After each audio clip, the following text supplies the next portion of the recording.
আছেন ও আমার সম্মুখে উপস্থিত চাঁদপুর জেলার সদস্যবৃন্দ, আসসালামু আলাইকুম।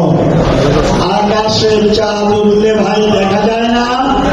আমি কারো বক্তব্যের পুনরাবৃত্তি করব না। আকাশের চাঁদ উঠলে আমরা দেখি, ঈদের চাঁদ উঠলো দেখি। চাঁদ না উঠলে আমরা রোজা ভাঙি না, ঈদ করি না।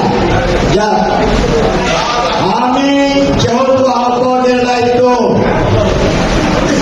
আমি অতি পূর্বে আমার সমস্ত ওয়ার্ড কমিটি উপজেলা সমাপ্ত করেছি, ইউনিয়ন কমিটি সমাপ্ত করেছি, যেটা আমার সেক্রেটারি সাহেব বলেছে, যমুনা সম্পাদক সাহেব।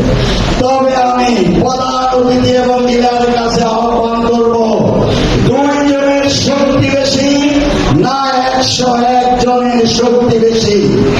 এইভাবে আমার পরিত্রঞ্জের অনেকগুলি অঙ্গ সংগঠনের কমিটি দেওয়া হয় নাই।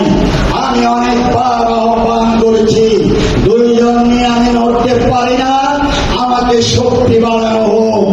তাই আমি আজকাল সবাই আহ্বান করছি, সমস্ত অঙ্গ সংগঠনের সম্মানের মাধ্যমে কমিটি দেওয়া হোক। যদি ফরিদগঞ্জ উপজেলা এবং পৌরের কমিটি যদি স্থগিত করার নির্দেশনা না থাকে, যদি সম্মেলন করার নির্দেশনা না থাকে, ওই সম্মেলন করার জন্য আমি আজকের প্রধান অতিথিকে এবং সভাপতি সাহেবকে আহ্বান জানাচ্ছি।